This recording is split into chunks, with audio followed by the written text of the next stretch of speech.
Hello ವೀಕ್ಷಕರೇ, ನಮಸ್ಕಾರ. ತಮ್ಮೆಲ್ಲರಿಗೂ ಭಾಗ್ಯ ಟಿವಿಗೆ ಸ್ವಾಗತ ಸುಸ್ವಾಗತ ಕೋರ್ತಾ ಇದ್ದೀವಿ. ಭಾಗ್ಯ ಮತ್ತೆ ಗಿರೀಶ್.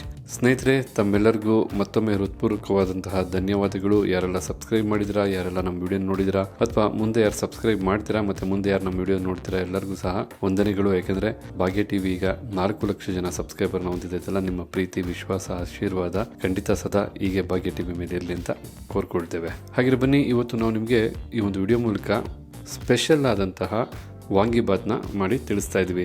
ಜನರಲ್ ಆಗಿ ವಾಂಗಿಬಾತ್ ಅಂದರೆ ಬದನೆಕಾಯಿ ಮತ್ತು ಬಟಾಣಿನ ಉಪಯೋಗಿಸಿ ಮಾಡ್ತಾರೆ. ಕೆಲವ್ರಿಗೆ ಬದನೆಕಾಯಿ ಅಂದರೆ ಇಷ್ಟ ಆಗಲ್ಲ. ಇವತ್ತು ಈ ಒಂದು ಸ್ಪೆಷಲ್ ವಾಂಗಿಬಾತಲ್ಲಿ ನಾವು ಕ್ಯಾಪ್ಸಿಕಮ್ನ ಉಪಯೋಗಿಸಿ ಹಾಗೆ ಅವರೆಕಾಳನ್ನ ಉಪಯೋಗಿಸಿ ಮಾಡ್ತಾಯಿದ್ದೀವಿ. ಅದಕ್ಕೆ ಇದು ಸ್ಪೆಷಲ್ ವಾಂಗಿಬಾತ್ ಅಂತಲೇ ಹೇಳ್ಬೋದು. ಯಾಕೆಂದರೆ ಕ್ಯಾಪ್ಸಿಕಮ್ ಮತ್ತು ಅವರೆಕಾಳನ್ನ ಸೇರಿಸಿ ಈ ಮಸಾಲ ಜೊತೆ ಮಾಡಿದ್ರೆ ಆ ವಾಂಗಿಬಾತ್ ರುಚಿ ನಿಜವಾಗ್ಲೂ ಅದ್ಭುತವಾಗಿರುತ್ತೆ. ಒಂದು ಹೊಸತನದಿಂದ ಕೂಡಿರ್ತಕ್ಕಂಥ ರುಚಿ ಅಂತ ಹೇಳ್ಬೋದು. ಹಾಗೆ ಬನ್ನಿ, ಕ್ಯಾಪ್ಸಿಕಮ್ ಮತ್ತು ಅವರೆಕಾಳು ವಾಂಗಿಬಾತ್ ಮಾಡೋದಕ್ಕೆ ಬೇಕಾದಂಥ ಪದಾರ್ಥಗಳೇನು ಹಾಗೆ ಮಾಡ್ತಕ್ಕಂಥ ವಿಧಾನವನ್ನೀಗ ನೋಡ್ಕೊಳ್ಳೋಣ. ಮೊದಲಿಗೆ ನಾವು ವಾಂಗಿಬಾತ್ ಮಾಡೋದಕ್ಕೆ ಅರ್ಧ ಕೆಜಿಯಷ್ಟು ಅಕ್ಕಿನ ತೊಗೊಂಡಿದ್ದೀವಿ. ಹಾಗೆ 2 ಕ್ಯಾಪ್ಸಿಕಮ್ನ ಕಟ್ ಮಾಡಿ ಇಟ್ಕೊಂಡಿದ್ದೀವಿ. ಅರ್ಧ ಕಪ್ನಷ್ಟು ಅವರೆಕಾಳು, 2 ಈರುಳ್ಳಿ, ಹಾಗೆ 2 ಟೊಮೊಟೊ ಹಣ್ಣು, 4 ಟೇಬಲ್ ಸ್ಪೂನಷ್ಟು ಎಣ್ಣೆ, ಹಾಗೆ ಒಂದು 15 ಬ್ಯಾಡಗಿ ಮೆಣಸಿನಕಾಯಿ, ಒಂದು 4 ಟೇಬಲ್ ಸ್ಪೂನಷ್ಟು ತೆಂಗಿನಕಾಯಿ ತುರಿ, 1 ಇಂಚಿನ ಶುಂಠಿ ತಗೊಂಡು ಈ ರೀತಿ ಕಟ್ ಮಾಡಿ ಇಟ್ಕೊಂಡಿದ್ದೀವಿ. ಹಾಗೆ 1 ಗಡ್ಡೆ ಬೆಳ್ಳುಳ್ಳಿ ತಗೊಂಡು ಸಿಪ್ಪೆನ ಬಿಡಿಸಿಟ್ಕೊಂಡಿದ್ದೀವಿ.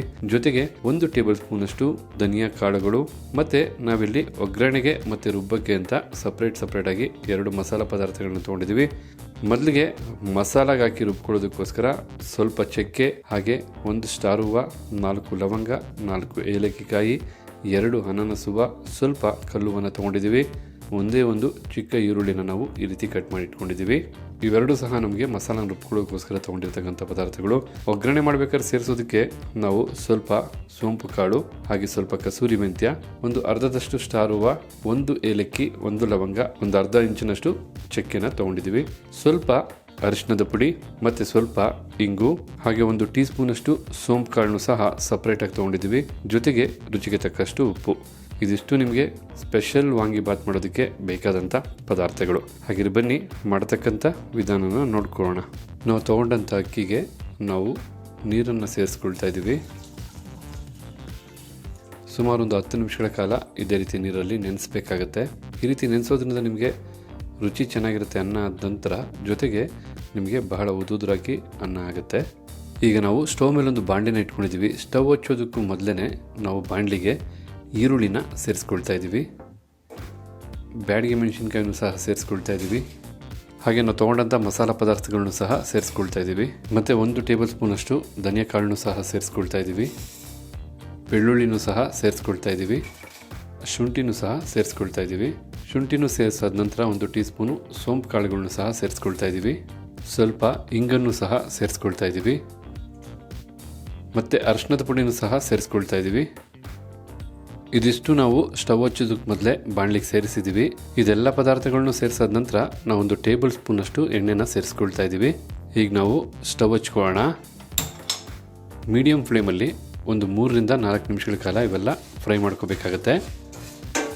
ಮೊದಲಿಗೆ ವಾಂಗಿಬಾತ್ ಅಂದ್ರೆ ಅದರ ಒಂದು ರುಚಿ ಬಹಳ ಚೆನ್ನಾಗಿರುತ್ತೆ. ಅಂಥದ್ರಲ್ಲಿ ನಾವು ಕ್ಯಾಪ್ಸಿಕಮ್ನ ಸೇರಿಸಿ ಮತ್ತು ಅವರೆಕಾಳನ್ನ ಸೇರಿಸಿ ಮಾಡ್ತಾ ಇರೋದ್ರಿಂದ ಅದರ ರುಚಿ ಮತ್ತಷ್ಟು ಡಬಲ್ ಆಗುತ್ತೆ ಅಂದರೆ ಖಂಡಿತ ತಪ್ಪಾಗಲ್ಲ. ಯಾಕೆಂದರೆ ಇದು ಅವರೆಕಾಯಿ ಸೀಸನ್ ಆಗಿರೋದ್ರಿಂದ ಖಂಡಿತ ಈ ರೀತಿಯ ಒಂದು ಡಿಫ್ರೆಂಟ್ ಆದಂಥ ರೆಸಿಪಿ ನೀವು ಸಹ ಟ್ರೈ ಮಾಡ್ಬೋದು. ವಾಂಗಿಬಾತ್ಗೆ ಮುಖ್ಯವಾಗಿ ರುಚಿ ಕೊಡೋದೇ ಮಸಾಲೆ. ಬೇಕಾದಂಥ ಎಲ್ಲ ಪದಾರ್ಥಗಳನ್ನ ಸೇರಿಸಿ 4 ರಿಂದ 5 ನಿಮಿಷ ಲೋ ಫ್ಲೇಮಲ್ಲಿ ಹುರ್ಕೊಂಡಾಗಿದೆ. ಫ್ಲೇಮ್ನ ಆಫ್ ಮಾಡ್ಕೊಳ್ಳೋಣ.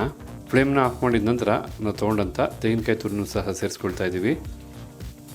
ಒಮ್ಮೆ ನಾವು ಚೆನ್ನಾಗಿ ಮಿಕ್ಸ್ ಮಾಡ್ಕೋಬೇಕಾಗತ್ತೆ.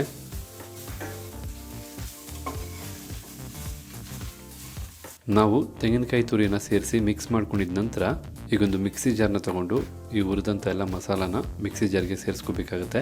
ಈ ಹುರಿದಂಥ ಎಲ್ಲ ಮಸಾಲಾನ ಮಿಕ್ಸಿ ಜಾರ್ಗೆ ಸೇರಿಸ್ಕೊಳ್ತಾ ಇದ್ದೀವಿ. ಈ ಪದಾರ್ಥಗಳನ್ನೆಲ್ಲ ನಾವು ರುಬ್ಕೊಳ್ಳೋದಕ್ಕೂ ಮುಂಚೆ ಸ್ವಲ್ಪ ತಣ್ಣಗೆ ಮಾಡ್ಕೋಬೇಕಾಗತ್ತೆ. ನೀವು ಬೇಕಿದ್ರೆ ಬಾಣಲಿಲಿ ಬೇಕಾದ್ರೂ ತಣ್ಣಗೆ ಮಾಡ್ಕೋಬೋದು, ಇಲ್ಲ ಮಿಕ್ಸಿ ಜಾರ್ಗೆ ಸೇರಿಸು ಸಹ ತಣ್ಣಗೆ ಮಾಡ್ಕೋಬೋದು. ನಾವು ಸಹ ಇದನ್ನು ತಣ್ಣಗಾದ ನಂತರನೇ ರುಬ್ಕೊಳ್ತೀವಿ ನೀಟಾಗಿ ನುಣ್ಣಗೆ.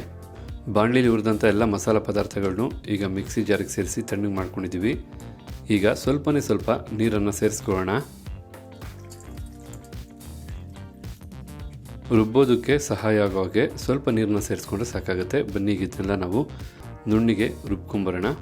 ಈಗ ಇಲ್ಲಿ ನೋಡ್ತಾ ಇದ್ರಲ್ಲ, ನಾವು ಹುರಿದಂಥ ಮಸಾಲ ಪದಾರ್ಥಗಳನ್ನೆಲ್ಲ ನುಣ್ಣಿಗೆ ರುಬ್ಕೊಂಡಿದ್ದೀವಿ. ಖಂಡಿತ ನೀವು ಸಹ ವಾಂಗಿಬಾತ್ ಮಾಡಬೇಕಾದ್ರೆ ಇದರ ಒಂದು ಪರಿಮಳ ಗೊತ್ತಾಗುತ್ತೆ ನಿಮಗೆ. ಈ ಮಟ್ಟದವರೆಗೂ ನೀವು ರುಬ್ಕೊಂಡ್ರೆ ಸಾಕಾಗುತ್ತೆ. ಮಸಾಲ ಪದಾರ್ಥಗಳನ್ನೆಲ್ಲ ರುಬ್ಕೊಂಡಿದ್ದ ನಂತರ ನಾವು ಸ್ಟವ್ ಮೇಲೊಂದು ಕುಕ್ಕರ್ನ ಇಟ್ಟು ಸ್ಟವ್ ಹಚ್ಕೊಳ್ತಾ ಇದ್ದೀವಿ. ಕುಕ್ಕರ್ ಸ್ವಲ್ಪ ಬಿಸಿ ಆಗಬೇಕಾಗತ್ತೆ. ಈಗ ಬಿಸಿಯಾದಂಥ ಕುಕ್ಕರ್ಗೆ ಮೊದಲಿಗೆ ನಾವು 4 ಟೇಬಲ್ ಸ್ಪೂನಷ್ಟು ಎಣ್ಣೆನ ಹಾಕ್ಕೊಳ್ತಾ ಇದ್ದೀವಿ. ಎಣ್ಣೆನೂ ಸ್ವಲ್ಪ ಕಾದು ಬಿಸಿ ಆಗಬೇಕು. ಹಾಗೆ ಈಗ ಬಿಸಿಯಾದಂಥ ಎಣ್ಣೆಗೆ ನಾವು ತೊಗೊಂಡಂಥ ಮಸಾಲ ಪದಾರ್ಥಗಳನ್ನ ಸೇರಿಸ್ಕೊಳ್ಳೋಣ. ಈಗಿದು ಸ್ವಲ್ಪ ಬಿಸಿ ಆದರೆ ಸಾಕಾಗುತ್ತೆ. ನಮಗೆ ಒಂದು 30 ಸೆಕೆಂಡ್ಗಳ ಕಾಲ ಬಿಸಿಯಾದಂಥ ಎಣ್ಣೆಯಲ್ಲಿ ಮಿಕ್ಸ್ ಮಾಡಿಕೊಂಡ್ರೆ ಸಾಕಾಗುತ್ತೆ. ನಂತರ ನಾವೀಗ ಈರುಳ್ಳಿನ ಸೇರಿಸ್ಕೊಳ್ತಾ ಇದ್ದೀವಿ. ಈರುಳ್ಳಿನ ನಾವು ಸ್ವಲ್ಪ ಚೆನ್ನಾಗಿ ಫ್ರೈ ಮಾಡ್ಕೋಬೇಕಾಗತ್ತೆ. ಒಂದು 2ರಿಂದ 3 ನಿಮಿಷನಾದರೂ ಫ್ರೈ ಮಾಡ್ಕೋಬೇಕಾಗತ್ತೆ. ನಿಮಗೇನಾದ್ರು ಅಡುಗೆ ಮಾಡ್ಬೇಕಾದ್ರೆ ಹೆಚ್ಚು ಸಮಯ ಇದ್ದರೆ ಬೇಕಾದ್ರೆ 4 ನಿಮಿಷ ಆದರೂ ಮಾಡ್ಕೋಬೋದು. ಈರುಳ್ಳಿ ಎಷ್ಟು ಚೆನ್ನಾಗಿ ಫ್ರೈ ಮಾಡ್ಕೊಳ್ತೀವೋ ಅಷ್ಟು ರೆಸಿಪಿ ನಿಮಗೆ ಚೆನ್ನಾಗಿ ರುಚಿಸುತ್ತೆ.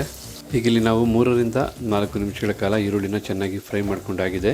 ನಂತರ ನಾವೀಗ ತೊಗೊಂಡಂಥ ಟೊಮೊಟೊ ಹಣ್ಣನ್ನು ಸೇರಿಸ್ಕೋಬೇಕಾಗತ್ತೆ. ಟೊಮೊಟೊ ಹಣ್ಣನ್ನು ಸೇರಿಸಿದ ನಂತರ ಈರುಳ್ಳಿ ಜೊತೆ ಬೆರೆಸಿ ಒಂದು 2 ನಿಮಿಷಗಳ ಕಾಲ ನಾವು ನೀಟಾಗಿ ಫ್ರೈ ಮಾಡ್ಕೋಬೇಕಾಗತ್ತೆ. ಟೊಮೊಟೊ ಹಣ್ಣು ಸಹ ಸ್ವಲ್ಪ ಬೆಂದು ಸಾಫ್ಟ್ ಆಗಬೇಕಾಗತ್ತೆ. ಈಗ ಇಲ್ಲಿ ಟೊಮೊಟೊ ಹಣ್ಣು ಸಹ ಚೆನ್ನಾಗಿ ಫ್ರೈ ಆಗಿ ಮೃದುವಾಗಿದೆ. ಈಗ ನಾವು ಕ್ಯಾಪ್ಸಿಕಮ್ನ ಸೇರಿಸ್ಕೊಳ್ತಾ ಇದ್ದೀವಿ. ನಾವು ಬಿಡಿಸಿಟ್ಕೊಂಡಿರ್ತಕ್ಕಂಥ ಅರ್ಧ ಕಪ್ಪು ಅವರೆಕಾಳನ್ನು ಸಹ ಸೇರಿಸ್ಕೊಳ್ತಾ ಇದ್ದೀವಿ. ಮತ್ತು ನಾವು ಒಂದು 2 ನಿಮಿಷಗಳ ಕಾಲ ನೀಟಾಗಿ ಬಿಸಿ ಮಾಡ್ತಾ ಹುರ್ಕೋಬೇಕಾಗತ್ತೆ.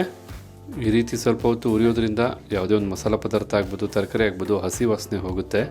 ಕ್ಯಾಪ್ಸಿಕಮ್ ಹಾಗೆ ಅವರೆಕಾಳನ್ನು 2 ನಿಮಿಷಗಳ ಕಾಲ ನೀಟಾಗಿ ಫ್ರೈ ಮಾಡ್ಕೊಂಡಿದ್ದೀವಿ. ಈಗ ನಂತರ ನಾವೀಗ ರುಬ್ಬಿಟ್ಕೊಂಡಿರ್ತಕ್ಕಂಥ ಮಸಾಲಾನ ಸೇರಿಸ್ಕೊಳ್ಳೋಣ. ಮಸಾಲಾನು ಸೇರಿಸಿದ ನಂತರ ನಾವು 10 ನಿಮಿಷಗಳ ಕಾಲ ನೀರಲ್ಲಿ ನೆನೆಸಿಟ್ಟಂಥ ಅಕ್ಕಿನ ಸೇರಿಸ್ಕೊಳ್ತಾ ಇದ್ದೀವಿ.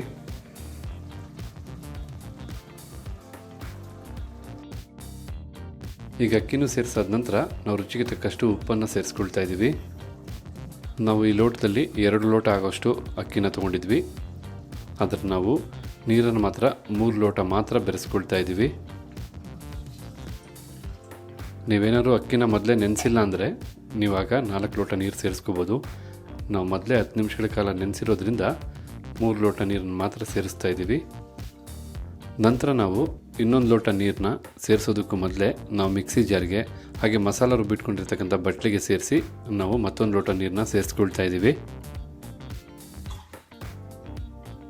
ಒಟ್ಟಾರೆಯಾಗಿ ನಾವು ತೊಗೊಂಡಂಥ ಎಲ್ಲ ಪದಾರ್ಥನೂ ಈಗ ಕುಕ್ಕರ್ಗೆ ಸೇರಾಗಿದೆ. ಈಗೊಮ್ಮೆ ಚೆನ್ನಾಗಿ ಮಿಕ್ಸ್ ಮಾಡ್ಕೊಳ್ಳೋಣ. ಎಲ್ಲ ಪದಾರ್ಥಗಳು ಚೆನ್ನಾಗಿ ಬೆರಿಬೇಕು.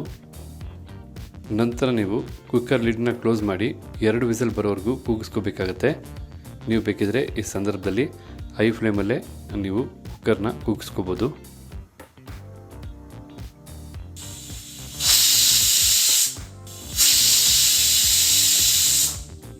ಓಕೆ ವೀಕ್ಷಕರೇ, ಈಗ ಕುಕ್ಕರ್ 2 ವಿಸಿಲ್ ಬಂದಾಯಿತು. ಕುಕ್ಕರ್ ತಣ್ಣಗಾಗೋದಕ್ಕೆ 8ರಿಂದ 10 ನಿಮಿಷ ಬೇಕಾಗುತ್ತೆ. ಕುಕ್ಕರ್ ತಣ್ಣಗಾದ ನಂತರ ನೋಡೋಣ ವಾಂಗಿಬಾತ್ ಯಾವ ರೀತಿ ರೆಡಿಯಾಗಿದೆ ಅಂತ. ಈಗ ಇಲ್ಲಿ ಕುಕ್ಕರು 10 ನಿಮಿಷಗಳ ಕಾಲ ಕಂಪ್ಲೀಟಾಗಿ ತಣ್ಣಗಾಗಿದೆ. ಬನ್ನಿ ಈಗ ನಾವು ರೆಡಿ ಮಾಡಿದಂಥ ಸ್ಪೆಷಲ್ ಕ್ಯಾಪ್ಸಿಕಮ್ ಮತ್ತು ಅವರೆಕಾಳನ್ನ ವಾಂಗಿಬಾತ್ನ ಸರ್ವ್ ಮಾಡ್ಕೊಳ್ಳೋಣ. ಹಾಗಿದ್ರೆ ಇವತ್ತು ಈ ವಿಡಿಯೋ ಮೂಲಕ ನಾವು ನಿಮಗೆ ಮಾಡಿ ತಿಳಿಸಿದಂಥ ಸ್ಪೆಷಲ್ ಅವರೆಕಾಳು ಮತ್ತು ಕ್ಯಾಪ್ಸಿಕಮ್ ವಾಂಗಿಬಾತ್ ನಿಮಗೆ ಇಷ್ಟ ಆಗಿದೆ ಅಂತ ತಿಳ್ಕೊಂಡಿದ್ದೀನಿ.